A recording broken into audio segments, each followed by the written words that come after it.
Here's the bombshell. Faking a drug test isn't just cheating the system, it's its own crime.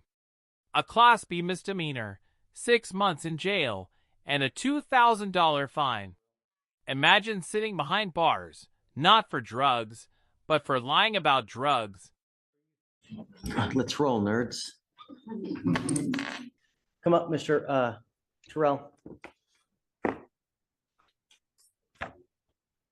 You are His parents, William Tyrell. His dad. Oh, sorry. And this is his mom, Rosanna Tyrell. Are you familiar with what he did today? We're familiar with what they said. We don't agree that that's right.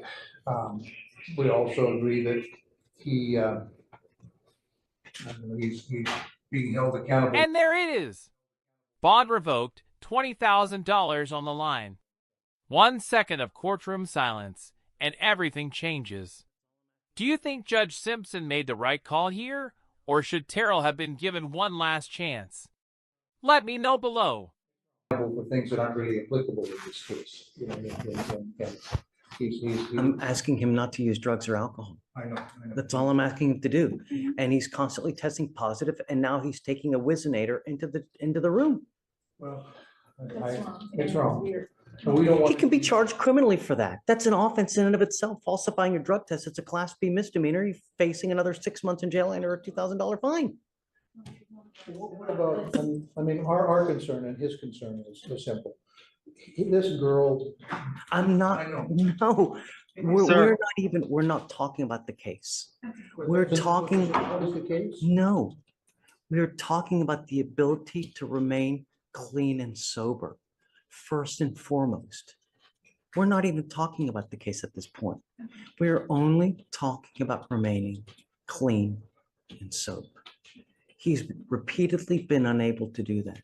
And now he's trying to fool us.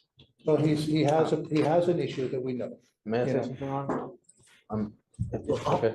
I think what needs to happen is I think the first thing you need to do is you need to talk to your lawyer before you make any statements. Yes, sir. The only thing I'm going to say is that I'm extremely upset, disappointed, and taking you into custody. You know, you've repeatedly failed to appear for court. You've repeatedly tested positive for a lot of substances, and now you're trying to fool us yet again. It's unacceptable, and there has to be accountability. And you need to accept that you can't continue to do what you're doing, Mr. Terrell. You're digging yourself into a hole that you cannot crawl out of. This monkey on your back will be there for the rest of your life. And if you don't get out of it now, you're going to be 70 years old with the continual on your back, in and out of custody. You're so messed up right now, you can barely open your eyes, man. Your Honor. And I don't know if you're enabling it or you're closing your eyes because of the love that you have as a father. But- He has severe ADHD and severe Tourette syndrome. And we put him in a recovery center, and we told them, we sent them the documentation. They told us every day they were getting the medication they ever did. Never did, until they finally refused to answer my phone calls because I kept calling him up what he needs to be on. I said, this ADHD medicine robs him of his chemicals and his dopamine chemicals in his brain. And he goes, he uses drugs to put them back. And I said, the Tourette's makes him not make good decisions. It's not a good combination. And they said, yes, that's the case in almost many drug addicts with ADHD, and they wouldn't fix it, right? And so I got pretty upset with him because he got out and he had a pill bottle that he got the day he got out. They had never given him any pills the entire time he was there for these things. So I agree that it's a bad problem and a wrong problem, but I also agree it's not entirely his fault. I mean, I'd like to beat his head, but that doesn't work. And it pains me because I think that as a father and as a mother, due to love, a lot of times, you know, and I don't know necessarily you, but people tend to kind of shut their eyes and become naive to the fact that they're using be that as it may, he's trying to fool us, and it's unacceptable. And there has to be accountability for it. I can't just let him go when you're using a Whizzinator to try to fool us. It's unacceptable, and there has to be accountability. And the problem is that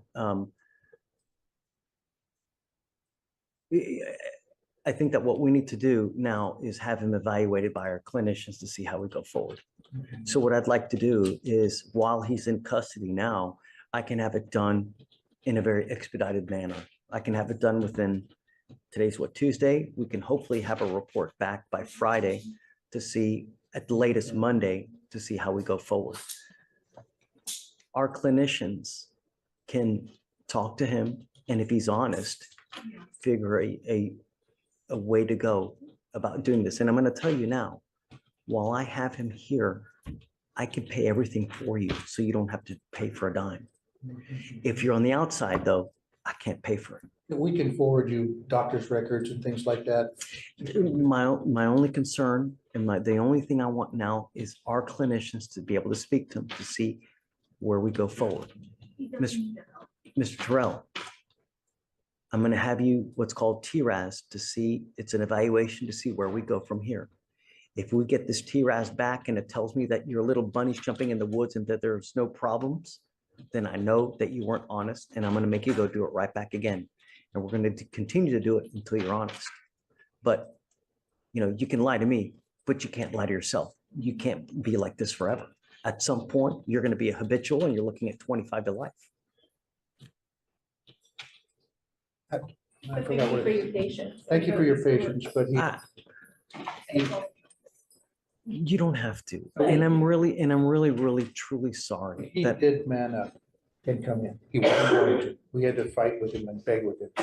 He didn't. to come in. He didn't want to. Of course, no one wants to go to jail. And because he said, I said, he's not going to put you in jail. He goes, yes, he will. And I said, no, he has a heart. He's not going to put you in jail. He knows that you have a problem. The problem is the issue, stopping the thing that's causing this is the Your issue. last name, Mr. Terrell? Yes. We've tried that. I gave him to you. But he didn't, we tried it, but like I said, the underlying cause, which we've only just recently found, or They've found that never it may be, treated the they've never symptoms. treated. I understand.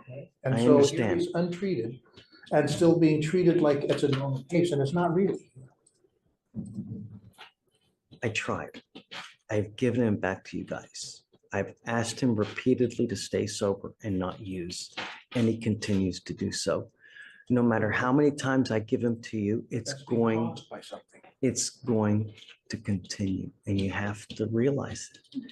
And if you think that just him saying, okay, I'm going to stop, It has for many people. it may have. And yes, it may have. So how long are you putting him in for? I don't know. For now, I would like to have him TRAS to see where they go. My feeling is that they're probably going to say that he needs inpatient rehab, He's already been to. not in the jail. Yes, he has. You sentenced him to that last year. WIMAC. We didn't put him in WIMAC.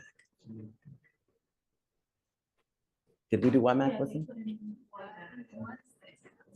But they never actually treated the symptoms either. So probation we have other, if WIMAC didn't work, we have other facilities that we can go to. And we've got at least 3 to 4 different facilities, and we can continue to put them into each facility until it takes. He has this felony case that this case is associated with this next week, of which So we're will they hoping, release him? we're hoping gets thrown out of court. They have also facilities as well to help treat as well. We both do.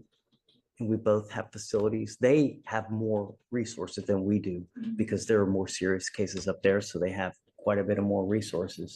It does look like he went to WIMAC, but that's mainly to address like this criminal attitudes and thinking. Now, It was for drugs because he was on probation for drugs.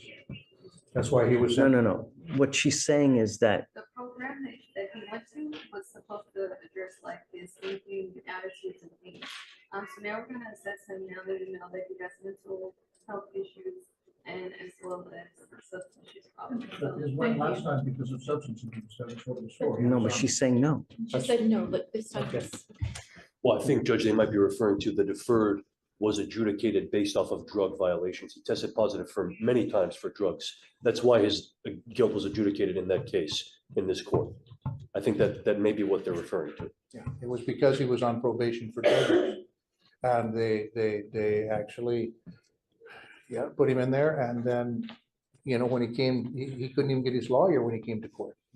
He got a court-appointed lawyer when he had a lawyer, it was paid for. Twice. And it was very frustrating to us that he doesn't seem to be getting fair treatment. You know, it doesn't, it seems like he's being held as an example and be given as an example and not being given fair treatment. And How is he not being given fair treatment? well, Tell me. I just really wanted, my wife is not gonna be happy if I. Well, no, but it seems like you're blaming me for the situation, you know? no, sir. What we're trying to say that he never got an assessment for the mental issue. And they were told, over and over again. I wrote They. the court officials, the probation officers, everyone was told that he had these issues and problems. They did nothing about it. Okay, his attorney brought paperwork to the court, Mike Monk. Yeah, just we gave him the paperwork with all the. Nobody did anything tests about that it. was wrong with him. So we keep going, So- you guys keep blaming this stuff, but you just keep holding him up as an example and punishing him, and then we never try to find out what's the problem. Put people in jail when they violate conditions, when they do something against the law. We don't willy-nilly put people in jail for S and giggles. We don't do that here. So why is If there? someone has a true problem, then we give them the opportunity to try to do things on their own.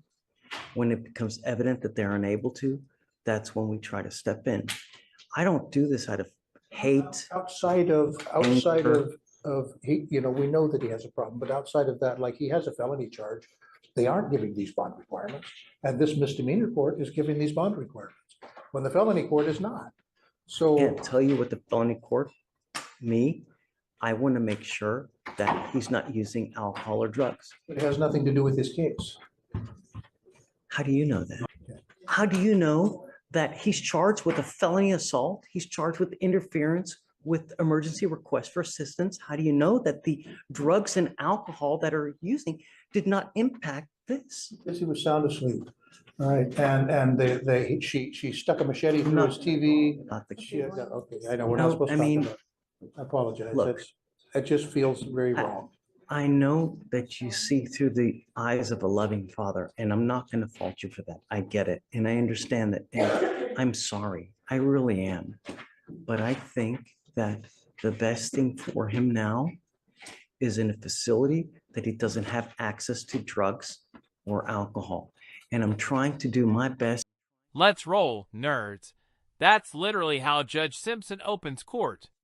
Tell me in the comments, if your judge started a serious hearing like this, would you laugh or panic? My best to keep him clean and sober. He tried to fool us now by using a Whizzinator. This is why he didn't want to come in here. He would rather be run, you know, I mean, that's why he didn't want to come back. Okay, and you can't run forever, Mr. Terrell. I know, I tell, but. So it's better to man up and get it done now than to run forever and do some irreparable damage. Just bear with me. I'm trying to do the best I can to keep him clean and sober so he doesn't pick up new cases. You haven't revoked his bond, is what he's asking. Yes, I'm revoking his bond. I'm setting it at 20,004 right now. You know, but if you bond him out, that's your choice. But I'm going to continue with the same things that I'm doing. And I'm now going to have him come twice a week to test with me. And the next time he tests positive, and I don't care what it is, the bond is going to end up even higher than it is. And at some point, we're going to address the issue. Trying to teach But him I'm not going to continue to let you use. The first thing we have to do is we have to evaluate to see which one is the